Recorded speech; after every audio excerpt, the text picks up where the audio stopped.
High বন্ধুরা, আজকে দেখে নিই আমরা মোবাইল দিয়ে কীভাবে আমাদের ঘোষকাডাঙ্গা মহাবিদ্যালয়ের স্টুডেন্ট সেমিস্টার পে করব। প্রথমে আমরা ক্রোম ব্রাউজারে গিয়ে ঘোষকাডাঙ্গা মহাবিদ্যালয়ের ওয়েবসাইট পেজটি খুলে নিলাম।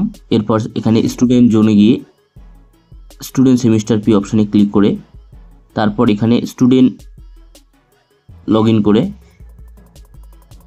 এখানে স্টুডেন্ট আইডি এবং রোল নম্বর দিয়ে আমরা লগ ইন অপশানে ক্লিক করব।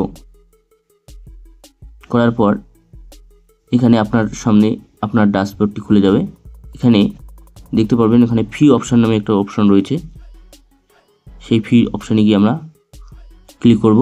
ক্লিক করার পর আপনাদের আগের বিগত রিসিপ্টগুলো দেখাবে এবং নিচে আপনার যেটা ডিউ রয়েছে সেটা দেখাবে। সেই অপশানে ক্লিক করার পর পে অপশান আসে। এই পে অপশানে ক্লিক করলে আপনাদের ডাইরেক্ট ব্যাঙ্কিং ওয়েবসাইটে নিয়ে যাবে। এখানে credit card, debit card, internet banking দিয়ে আপনার পেমেন্ট করতে পারেন। আমি ইন্টারনেট ব্যাঙ্কিং দিয়ে ক্রেডিট করলাম।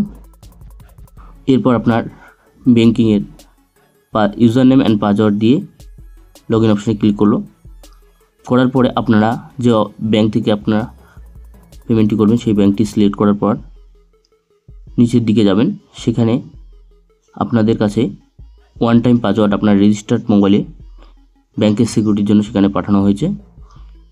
সেই ওটিপিটি এখানে ক্লিক করার পর আপনার একটু নিচের দিকে লক্ষ্য করবেন কনফার্ম অপশান। সেই কনফার্ম অপশানে গেলে আপনার পেমেন্টটি সাকসেসফুল শো হবে আপনার ডিসপ্লে। এরপর অটোমেটিক পেজটি কেটে যাবে এবং রিসিভ অপশান চলে আসবে। সেই রিসিপ্টটি একবারও ডাউনলোড নাও হতে পারে।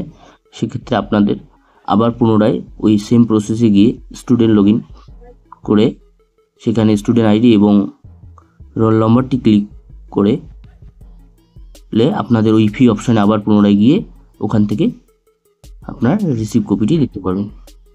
ধন্যবাদ ভিডিওটি দেখ।